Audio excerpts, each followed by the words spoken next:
invité na bino na programme canal numérique de télévision bino ba fidèles téléspectateurs il y a tribune libre pour na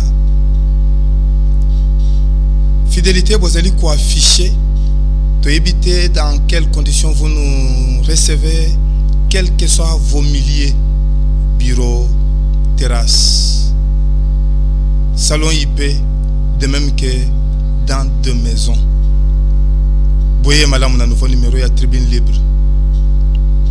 Lelo toko le bela makambo misato d'abord participation congolaise à la 114e conférence internationale du travail assise au Salamaki du 1er au 12 juin 2026 à Genève en Suisse et Outaki Kozala évaluer cadre choisi salon rouge ya bâtiment intelligent toko yoka soupe ba intervention ya boko na baye bazalaki kuna en l'occurrence le secrétaire général à l'emploi et travail Dona Bagula Mugangu qui avait même circonscrit les cadres et puis il y a le Belaki sur certaines résolutions au Izomaki kuna particulièrement Kobundisa le travail des enfants dans Mboka na biso Congo.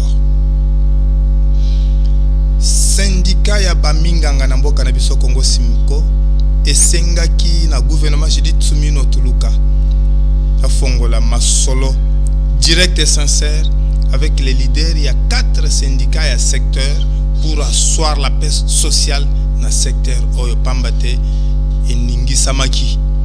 Mais Touti Koyoka qu'il y a eu des avancées significatives. Tokolo Belango na Mwangonga Muke Kimia Mpeboboto Omabota Mabino Nde Tolobaki évaluation il y a participation congolaise na 114e conférence internationale du travail où elle est à Genève du 1er au 12 juin dernier et Outaki Kosalama na salon rouge ya bâtiment intelligent. Premier intervenant c'était le secrétaire général à l'emploi et travail Dona Bagula Mugangu à circonscrivaki cadre et à le baki makambo bango ba monaki kuna tellement que délégation congolaise ezalaki munene forte il y a 210 personnes oyo bosenga et komi ke bakiti sango na 36 personnes atako et sepelisaki ba e ba participa kité mais alobaki beaucoup plus na likamboyo et kosala mape awe pa ina biso Congo particulièrement ko bundisa musala ya bana le travail des enfants toko koma na bitumba avec comme slogan zéro enfant na bisika oyo epekisami toyoka intervention na ye boye to ya kozonga.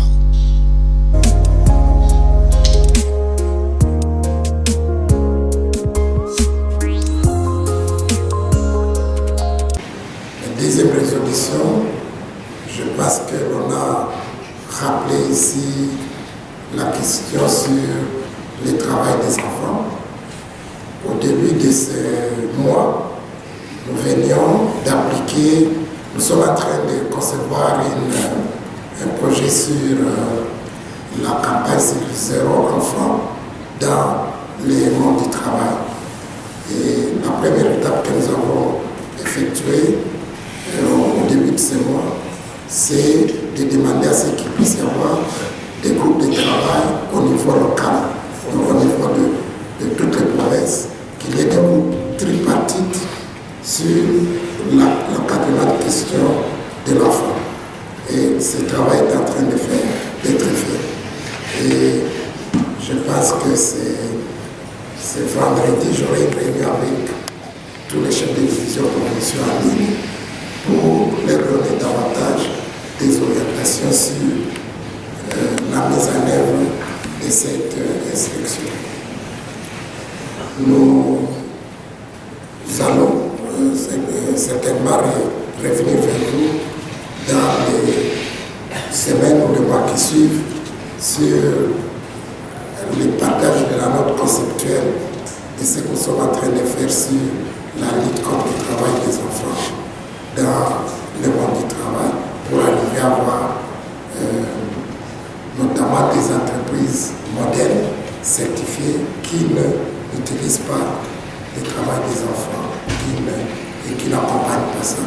Et nous sommes encore en train de travailler et nous pensons que dans les mois qui suivent, cela va être mis en œuvre. S'agissant d'autres résolutions, je pense que les contributions des uns et des autres ici ont donné comment est-ce que ces résolutions peuvent être mises en œuvre. Je note une proposition concrète faite par Maître Christian ici sur le travail décent, l'application de la convention sur le travail décent dans l'économie de plateforme. Déjà partager davantage ces informations avec nos collègues du ministère du numérique. Nous les avons associés avant d'aller à Genève et ils étaient dans la composition de la délégation malheureuse. Je pense qu'ils n'ont pas pu faire le déplacement suite à la prise en charge, mais nous partageons avec eux toutes ces questions ici et bientôt nous allons poursuivre ces discussions pour voir que les mesures d'application de la loi sur le numérique puissent intégrer ces aspects-là. Et le ministère du Travail est résolument engagé dans ce processus pour travailler davantage avec tous ceux qui travaillent sur la question du numérique et de la digitalisation de différents processus et procédures dans notre pays. Mais il y a une question fondamentale, comme cela a été dit dans la présentation, c'est la vulgarisation de la norme. C'est que l'économie de plateforme est très complexe et très dynamique. Il y a des questions qui nécessitent d'être bien comprises et qui peut-être vont au-delà même du compte numérique lui-même. Prenons un exemple, par exemple les travailleurs qui travaillent avec la livraison. Prenons par exemple ou les modes de transport comme Yahoo par exemple. Ces travailleurs-là sont-ils, comment est-ce qu'ils sont bien encadrés, comment ils sont encadrés?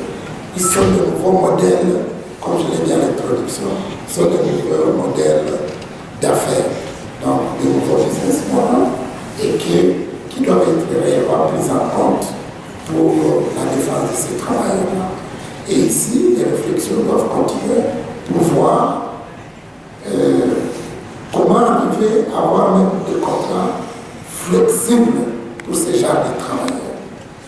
Et là, ça nécessite des discussions davantage avec, au niveau tripartite, puisque déjà notre modèle de contrat, tel que ça s'est réduit dans le code du travail, peut ne pas rencontrer les modèles d'affaires utilisés dans l'économie du numérique. Donc, c'est un nouveau monde et nous devons y arriver et nous devons parvenir à comment faire votre réclamation si vous avez fait paiement en ligne et que la plateforme qui utilise votre paiement, vous n'êtes pas directement en contact avec le gestionnaire de la plateforme. Donc, ce sont des questions qui nécessitent des réflexions davantage sur l'économie des plateformes qui n'est pas aujourd'hui encore couvert dans notre réglementation et peut-être pas totalement prise en compte dans le code numérique au niveau de notre pays. Et nous allons continuer à y travailler avec vous, à nous associer dans toutes les initiatives que nous estimons nécessaires pour la mise en œuvre coordonnée et de cette convention. Et bientôt là, je pense qu'au cours de cette semaine et la semaine dernière, nous avons rappelé aux partenaires sociaux dans l'application, notamment des normes. On a parlé de la CAN, donc la commission d'application des normes et les différentes résolutions prises au cours de 3 dernières sessions, depuis la 111e session jusqu'à ce jour, qui nécessitent d'être soumises à la ratification. Je voudrais vous rassurer que le ministère est dans sa feuille de route a pris en compte la ratification des conventions internationales du travail avec des manières réfléchies.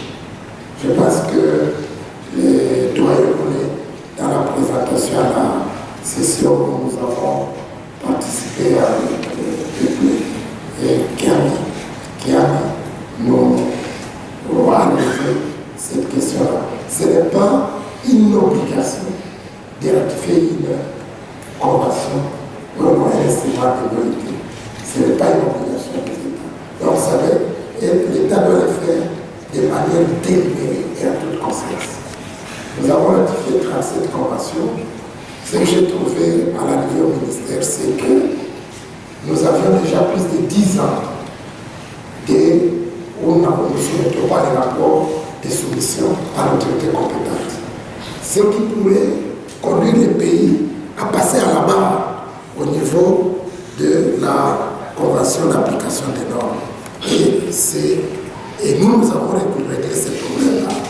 Et au niveau du ministère, nous sommes dit, pour toute nouvelle ratification, nous devons d'abord nous asseoir ensemble de manière tripartite, de manière interinstitutionnelle, pour que tout le monde se prenne de la nécessité et des obligations ici de cette convention. Pour que, puisque les rapports de soumission, comme cela a été dit dans la présentation faite ici par Loulé, c'est une obligation suivant la convention de l'OIT. Donc, l'article 19, où l'État est obligé de faire des rapports de soumission. Et vous devez le faire sur les conventions que vous avez ratifiées. Et suivant l'article 22 de la Constitution de l'OIT, l'État est obligé aussi de dire pourquoi il n'arrive pas à ratifier les conventions qui ont été adoptées. Donc, sur le plan institutionnel, sur le plan de notre capacité, la gouvernance au niveau national, nous devons être en mesure, d'abord nous-mêmes, de nous assurer que nous nous ratifions et nous serons en mesure de faire des rapports de soumission. Et ici, cette session, c'était aussi une session de sensibilisation pour que les partenaires sociaux, pour que les différents services publics puissent savoir que ce n'est pas seulement la charge de l'administration de l'emploi et du travail, puisque les éléments à fournir viennent de vous tous. Viennent de vous tous. Donc, dans les rapports de soumission. Donc, on doit s'y mettre, on doit fournir des informations pour que nos avis, nos points de vue et la mise en œuvre de ces instruments soient rapportés à partir des informations collectées auprès des différentes structures. Donc, c'est ça, ce qu'on doit savoir. Et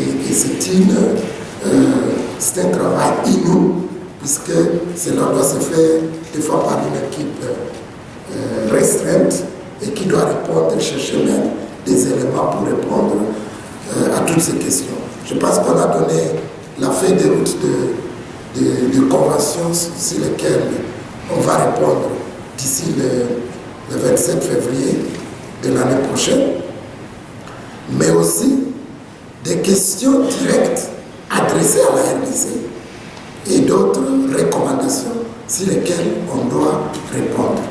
Puisque si on ne répond pas, et ça, le doyen Loulé n'a pas relevé ça, c'est que si on ne répond pas à une question directe adressée à un État, ça se transforme à un manquement grave, et le pays devient sujet à passer à la barre de la commission d'application des normes. Donc, cela doit être pris en considération et y répondre comme il se doit. Puisque quand on transmet ces rapports et que la commission d'experts sur l'application des normes trouve que la réponse n'est pas satisfaisante, là, le conseil d'administration, quand il lit le rapport de la commission, peut choisir les pays parmi les 64 pays, la première liste, pour qu'ils figurent parmi ceux qui doivent être auditionnés lors de la conférence. Donc c'est une obligation étatique au niveau du pays et nous devons prendre ça en considération. C'est ainsi que dans la stratégie du ministère, nous avons proposé au gouvernement, qui a été adopté par le Conseil des ministres, et son Excellence Madame la Première ministre a acté cette procédure pour qu'une étude de ratificabilité des conventions prioritaires telles qu'identifiées par la SADC, donc les conventions de l'OIT, il y a une dizaine de conventions, que nous puissions mener cette étude de ratificabilité. Et nous pensons que dans les semaines qui suivent, nous allons convoquer cette session pour discuter de la ratificabilité de toutes ces conventions-là.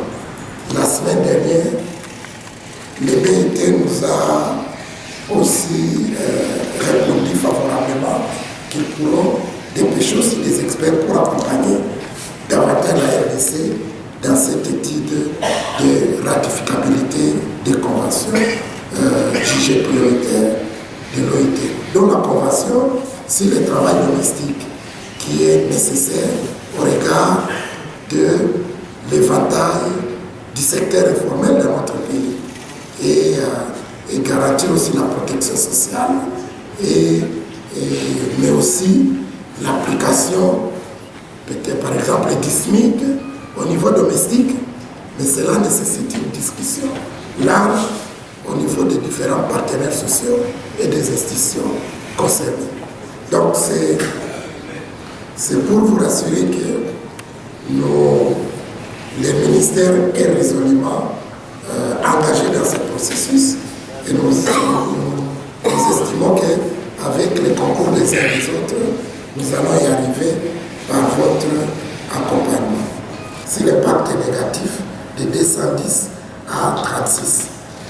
Et il y a eu aussi d'autres interprétations qui ont été.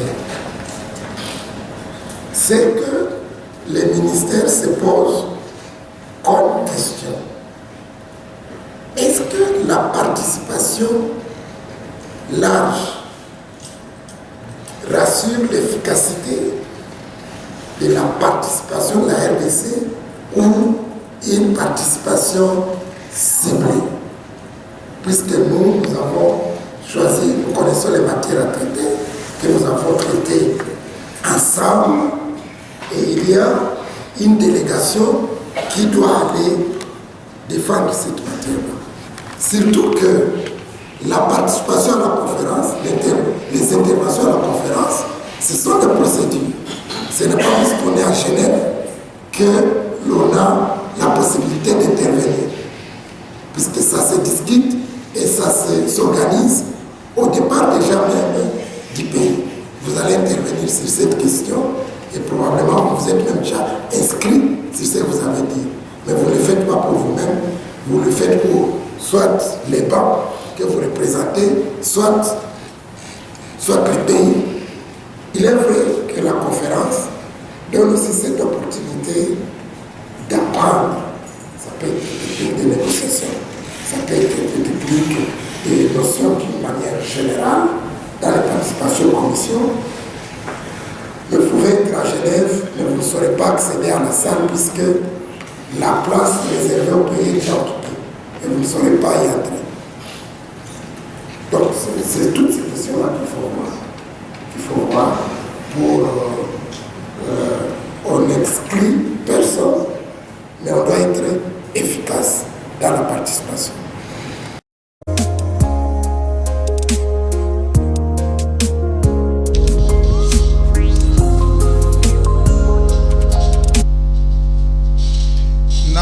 Interview totuna ki secrétaire général Dona Bagula Mugangu Mutuna pona koyeba c'est que la République démocratique du Congo, notre beau et cher pays, a gagné après sa participation à cette 114e conférence internationale du travail qui venait de se passer à Genève en Suisse du 1er au 12 juin dernier. Mais aussi, ce qu'il faut faire pour apaiser les esprits, il y a participant à cette messe baye bakomi kobanga tango bayoki que la délégation doit être redimensionnée, réduite, et c'est là qui pour cette fois-ci on a 210 personnes, mais eko zala sauf modification de dernière minute de 36 personnes. Comment équilibrer les deux intersyndicales? Toyo Kabiyan Naye, Boyotoya Kozonga.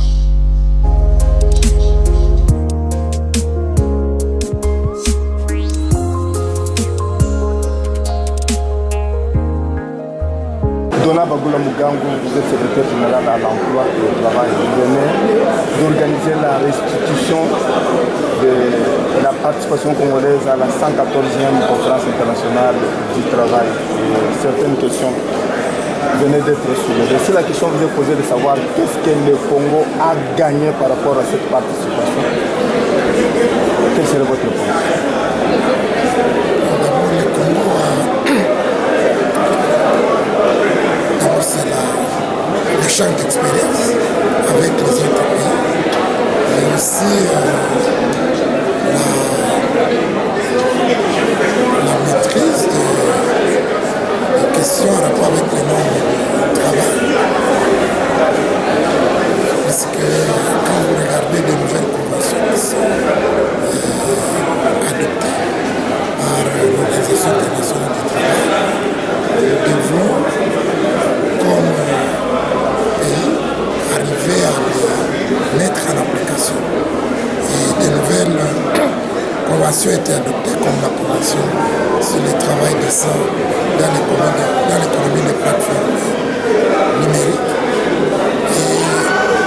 Et ici, c'est une interpellation vers la République démocratique du Congo sur l'organisation du secteur notamment numérique, les travailleurs qui opèrent dans ce secteur-là, comment cela peut être réglementé au niveau national. Et toutes ces questions ont été prises en compte et la RDC a pris bonne note.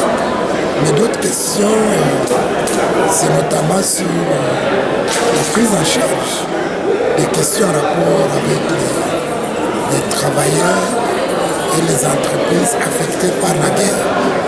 Vous savez qu'il y a plus de 30 ans que la République démocratique du Congo traverse une guerre d'agression. Et suite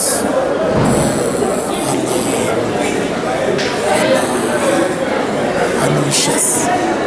Et ici, la prise en charge de ces travailleurs-là qui sont devenus vulnérables, affectés par la guerre, des économies, des entreprises qui sont détruites dans ces zones-là.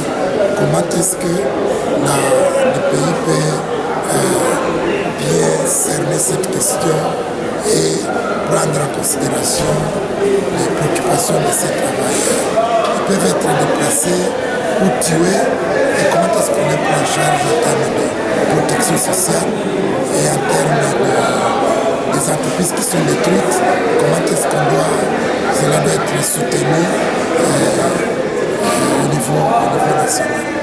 La réduction de la participation congolaise fait peur. Quelle alternative trouvez-vous pour calmer les esprits, surtout équilibrer les deux intersyndicales? En fait, ce sont des leçons tirées de la participation. Parce que chaque action nécessite, quand vous entreprenez une action, vous devez vous asseoir et réfléchir sur la participation. C'est l'action que vous avez posée. Et ici, nous avons participé à la conférence. C'est question de maintenant de se poser la question. Comment rendre la participation plus efficace encore que ça a été par avant? Et c'est réduire la délégation? Est-ce que c'est agrandir la délégation? Quels sont les impondérables à considérer par la décision à prendre? Et c'est maintenant qu'il faut y réfléchir. Ce n'est pas à la veille de la conférence, ce n'est pas durant la participation, c'est maintenant parmi les leçons. Donc au lieu, on doit considérer la participation, les membres, les délégués qui doivent participer. Comment est-ce qu'on aborde les questions techniques à aborder? Mais aussi après la conférence, comme maintenant, qu'est-ce qui doit être pris en compte par toute la délégation tripartite. Donc c'est ça, ça ne doit effrayer personne, mais ce sont des questions. On se pose des questions et on regarde comment est-ce qu'on peut améliorer.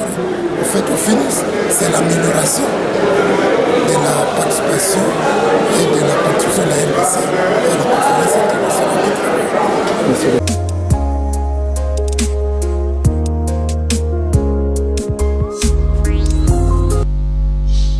Dans le Salon Rouge, le président de l'intersyndicat national du Congo, Fidel Kiyangi Matangila, a évoqué les difficultés à rencontrer la participation à la 114e conférence internationale du travail à Genève, où ils à la base, il y a arrivée tardive, il y a des membres belés.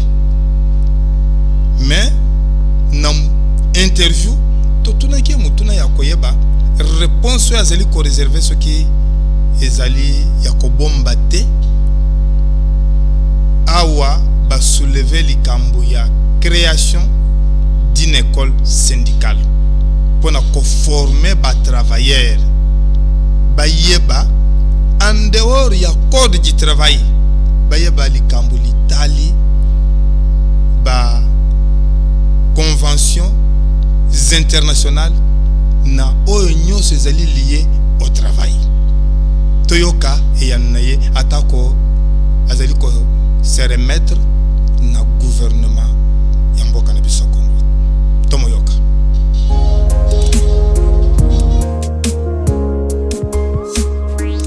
Merci beaucoup de la question. La réponse est là. Il existe à l'université de Kinshasa une filière sur le travail. Ceux qui veulent apprendre les normes n'ont qu'à aller à l'université de Kinshasa. C'est ici pour moi l'occasion de féliciter le professeur Moulouma qui a tout fait pour que dans notre pays nous puissions avoir une faculté qui parle du travail. Alors, c'est là qu'on doit aller apprendre les normes. Mais si le gouvernement pense qu'on peut créer une école, mais nous avions une école du travail au marché central de Kinshasa. À Lubumbashi, il y a une école sociale, on peut en créer, nous applaudirons. Ça ne va pas nous gêner d'aller peut-être contribuer avec les enseignements, mais ce qui est vrai est que les travailleurs congolais ignorent les normes internationales. Ils ignorent leurs droits et obligations. Parce que il y a une multitude de syndicats, mais qui ne forment pas leurs membres. C'est ça le problème. On est syndicaliste parce qu'on sait qu'écrire et lire, ça ne suffit pas. Il faut former vos membres. Mais la plupart des syndicats au Congo, je veux dire 90% des syndicats ne forment pas les membres. L'école serait la bienvenue. Une école qu'on appellerait école du travail, où on enseignerait les normes internationales, les droits des travailleurs, serait la bienvenue. Mais en ce qui me concerne, moi, la Confédération syndicale du Congo, je suis déjà au-delà de cette... C'est parce que je forme tous les jours, tous les jours, tous les mois, les membres de la CSC sur le droit international du travail, sur la négociation collective, sur tout dans un. Donc, mais, c'est une demande que le gouvernement va examiner. Si on peut, tant mieux. Ça ne sera pas l'abondance de biens de nuit pas. Nous allons applaudir.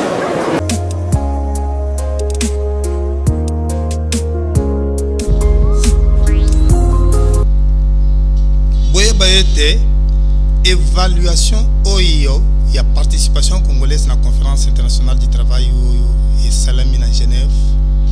Ezali, la toute première expérience et le bi baye bazalaki kuna na salon rouge ya bâtiment intelligent. Et connaissant qui 3 interventions. D'abord, il y a secrétaire général à l'emploi et travail Dona Bagula Mugangu, Alandi Samaki na Monsieur Joseph Murula Ngairandi, expert na secrétariat général à l'emploi et travail. Et enfin, Monsieur Louenye Maloule, il y a Fédération congolaise, Fédération des entreprises du Congo. FEC, Simande, Balekisa Kitango, Yamituna Mpebian. Boye, Toyaki Kozwa, ba interview na suka na tango ya cocktail to casse-croûte. Lelo nde to pesibino oyo elamba maki na mapinga na longa tribune libre na production ekoya nde to kozwa aspect mususu na ba parti oyo etikali. Ce n'est que partie remise. Ndenge to yibisa kibino syndicat ya baminga na mboka na biso Congo Simeko et Sengaki Masolo, direct et sincère, avec les leaders, il y a 4 syndicats et secteurs pour Bakoka, pour asseoir paix sociale, parce que secteur y a santé et Tungi Samaki na ba mouvement de grève. Ba yebisi biso qu'il y a eu beaucoup d'avancées significatives. D'ailleurs, à l'heure qu'il est, leader Yassimeko se trouverait à la Banque centrale. C'est un message.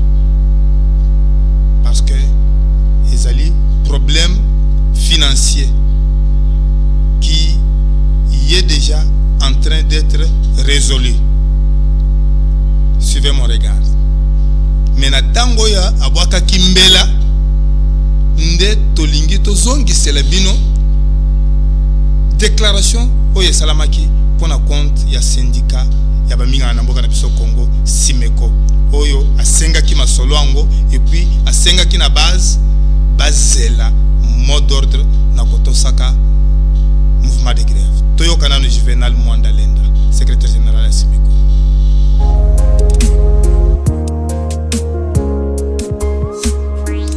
Nous tenons aussi à saisir l'opportunité que nous offre votre présence ici pour vous demander de relayer le vibrant appel que le SUMECO lance aujourd'hui au gouvernement de la République au regard de la persistance de cette grève dans le secteur de la santé, un secteur d'intérêt vital pour la nation.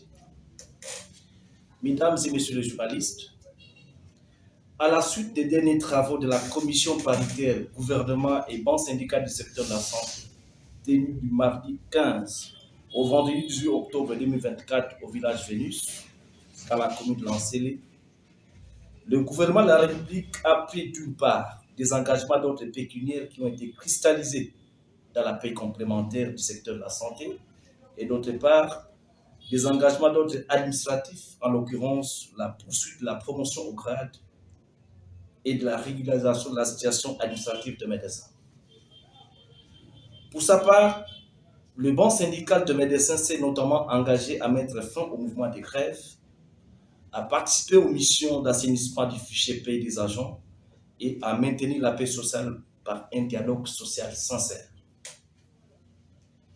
Respectueux de ces engagements, le SUMECO, en accord avec certains syndicats du secteur de la santé, a maintenu la paix sociale dans tous les services sanitaires publics de l'État. Le gouvernement de la République a, quant à lui, fournit des efforts pour tenir certains de ses engagements.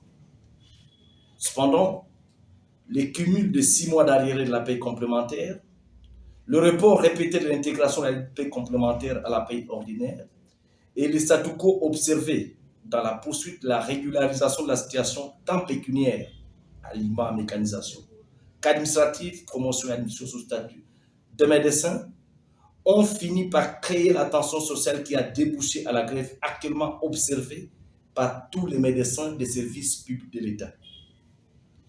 Mesdames et messieurs les journalistes, le séance de travail du 23 juin 2026 tenu au cabinet du ministre des Finances et du 7 juillet 2026 tenu au cabinet du ministre de la Santé entre le banc gouvernemental et la coordination du banc syndical du secteur de la santé n'ont pas permis de rencontrer toutes les attentes sociales minimales de médecins des services publics de l'État en général et ceux du SUMECO en particulier, en l'occurrence l'intégration totale de la paie complémentaire au T3 2026, la paie de tous les arriérés cumulés, la reprise de la programmation ininterrompue de l'aliment à la prime des risques professionnels et de la mécanisation, ainsi que la prise des actes de régularisation administrative.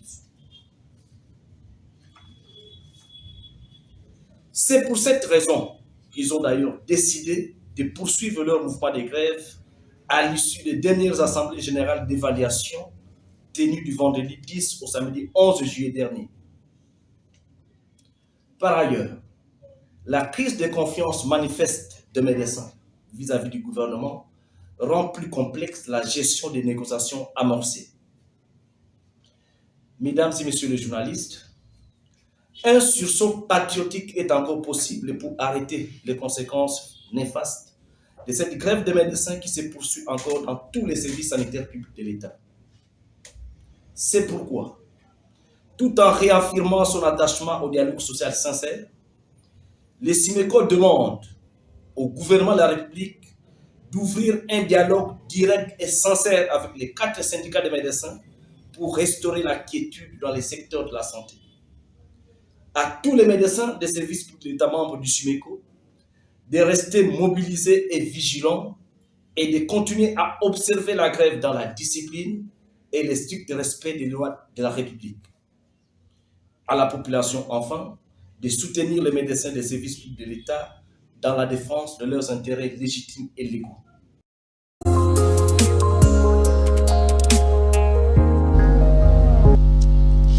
Natangwa mituna pe miyanu, mituna etuna makie bele.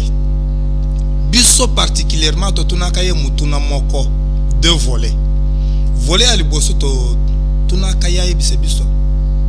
Ce qui pourrait advenir, oyo kaki koya, ce qui gouvernement chidi tsumino tuluka atikali na logique ya oyo ezali contenu na PV ya réunion oyo basalaki avec l'intersyndical ya secteur ya santé. Et puis aspect ya mibale totuna ki ayibise biso soki eza kobomba te.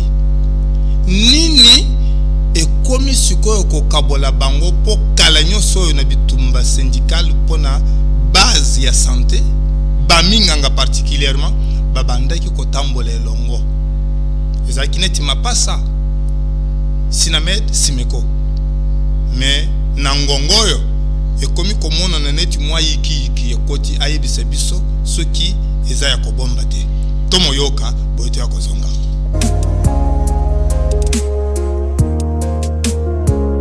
Quelle est en deuxième position la cause qui nous distance avec les autres délégués syndicaux qui étaient avec nous dans la même lutte et qui apparemment aujourd'hui ne sont pas avec nous. Concernant ce que nous devions faire, la question fondamentale est de savoir quel est le contenu de ce PV qui fait en sorte qu'il soit rejeté, qu'aujourd'hui, nous puissions lancer l'appel au gouvernement de la République pour qu'il ait un dialogue direct et sincère avec les 4 syndicats de médecins en grève. En premier lieu, vous devez savoir que beaucoup de revendications qui sont reprises aujourd'hui comme motif de grève sont le fruit des engagements pris précédemment pris par le gouvernement de la République avec le grand syndicat du secteur de la santé. Pour les questions d'ordre financier, vous avez, je crois, bien entendu parler de la paie complémentaire qui, en fait, avait résumé tous les engagements financiers que le gouvernement de la République avait pris au T4 2024 et au T3 2026. C'est ce qui constitue dans l'ensemble la paie complémentaire du secteur de la santé. Le gouvernement vient de prendre à la suite de tout ce qui a comme pression l'engagement d'intégrer la dite paie à la paie ordinaire au 3e trimestre 2026. Si Dr Mwanda, secrétaire général du SUMECO, y croit, il y a un docteur Lionel Amalemankoulou qui pense qu'il doit d'abord voir cela dans l'état des pays pour y croire, car chat échaudé craint l'eau froide. C'est ce qui justifie justement le scepticisme par rapport à ces points précis. Deuxièmement, il y a eu des arriérés cumulés. Lorsque le gouvernement de la République, dans le PV, à travers le ministre de la Santé, dit qu'on va soumettre la problématique des arriérés au gouvernement de la République, eh bien, les sentiments des médecins qui sont des cadres des universitaires est que finalement, la coordination du banc syndical n'a pas négocié avec le gouvernement. Puisque si il a négocié avec le gouvernement, on aurait pu avoir un chronogramme précis d'appurement de ces arriérés. Lorsqu'il est question d'évoquer les problèmes d'ordre administratif, admission sous statut, mécanisation, les médecins auraient souhaité avoir de manière précise quelles sont les actions qui vont être entreprises par l'autorité ayant la fonction dans ses attributions pour les rassurer. Et donc tout est resté vague. C'est d'ailleurs la raison pour laquelle même les affiliés de ceux qui ont signé les procès verbal ont rejeté les procès verbal au regard non seulement des incohérences, mais des insuffisances des réponses attendues par les agents, mieux les médecins des services pour l'État. Donc, si le gouvernement de la République persiste à considérer que c'est le seul document de référence, eh bien la conséquence sera que la grève va continuer. Bien sûr, avec les conséquences fâcheuses, et il va de soi que c'est le gouvernement seul qui a porté la responsabilité. Il y a une distance. Y a-t-il une distance? J'ai toujours parlé de différence d'approche liée justement à la difficulté à gérer ce que nous avons toujours, à tort ou à raison, qualifié de leadership. Comme vous le savez, il y a eu une grève générale qui avait été entamée par tous les syndicats du secteur de la santé, comprenant médecins, infirmiers, administratifs et autres professionnels de santé. Lorsque nous avons constaté ensemble que les attentes des agents du secteur n'étaient pas rencontrées, notamment en ce qui concerne la paie complémentaire, les arriérés et autres problèmes, nous avions ensemble décidé de nous adresser au gouvernement de la République pour pouvoir obtenir les réponses attendues de nos affiliés. Une correspondance avait été adressée à Madame la première chef du gouvernement en ce sens, et c'est là que certains syndicats ont commencé à se détacher du grand groupe pour mener des actions solitaires qui ont fait en sorte finalement que vous puissiez constater que c'est chaque syndicat des médecins qui s'assume auprès de son agenda. Parce que tout simplement, il n'y a pas eu dès le départ cette volonté commune dans les chefs de certains leaders syndicaux. Nous ne devons pas nous en cacher. Vous êtes la presse, vous avez à poser des questions précises là-dessus. C'est la raison pour laquelle chaque syndicat s'est assumé. Et puisqu'en ce qui concerne le SUMECO, puisque je ne peux valablement parler pour nous du SUMECO, il y a eu non seulement l'action entreprise avec l'intersyndicale, il y a d'autre part l'action prise de manière isolée par certains collègues syndicalistes. Eh bien, nous nous sommes référés à la base du SUMECO pour savoir quelle devait être l'attitude qui devait être la nôtre. Et la base du SUMECO a estimé que nous devrions déposer en bon uniforme un préavis de grève pour mener une action seule comme entité assumée, de manière à ce que nous puissions assumer tous les actes et tous les faits liés justement à notre action de pression. C'est ce que nous faisons. Nous pensons donc être conformes à ce que nous avons comme vision et idée claire par rapport aux résultats attendus. Bon, quelles sont les priorités? Je pense que dans toute notre communication, nous essayons de mettre en épingle le fait qu'il y a des attentes minimales. Il y en a une première, l'intégration totale, et là, été rencontrée. Les médecins attendent palper la réalité. Mais il y a aussi l'alignement à la prime des risques professionnels. J'aimerais vous rappeler que à ce jour, il y a près de 6000 médecins non primés à travers le pays. Parmi eux, il y en a qui sont au front, qui sont en train de mourir du fait du combat contre l'épidémie à virus Ebola, sans avoir la prime des risques professionnels. Nous avons demandé au gouvernement de la République de poser un acte patriotique pour démontrer que le secteur de la santé, qui est au centre de cette épidémie, devrait bénéficier d'une plus grande attention en alignant un nombre suffisant avec priorité à ces confrères qui sont exposés dans les provinces où sévit l'épidémie à virus Ebola. Malheureusement, vous avez appris que ces 200 sur 6000 qui ont été proposés. La question est de savoir quand devrons-nous attendre l'alignement du dernier médecin. C'est là que nous demandons une programmation ininterrompue, sérieuse, qui devra faire l'objet d'un engagement sérieux du gouvernement de la République. Il a décidé la mécanisation. À ce jour, il y a près de 13 500 médecins sans salaire. Comment voulez-vous qu'ils soient sécurisés socialement en termes de retraite, dès lors qu'ils ne sont pas mécanisés? Dès lors qu'il n'y a pas une programmation claire et un engagement clair du gouvernement de la République quant à ce. Ce sont des attentes minimales.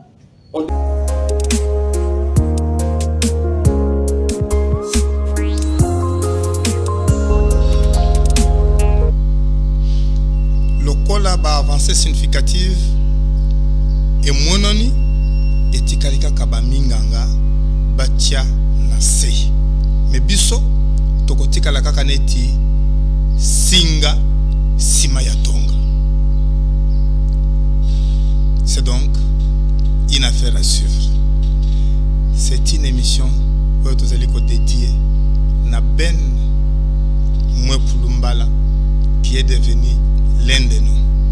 Na kombo ya Mampinga Nelonga Tribune Libre, Daniel Chisungu, Badou Bombusa, Firandongala, Georges Nkongolo, Richard Ndambu, Guillaume Mubenga, mingi bino ba yebozeli ko tambole na bendela ntomba Kongo na mitema na bino, François Mukanda atondi bino.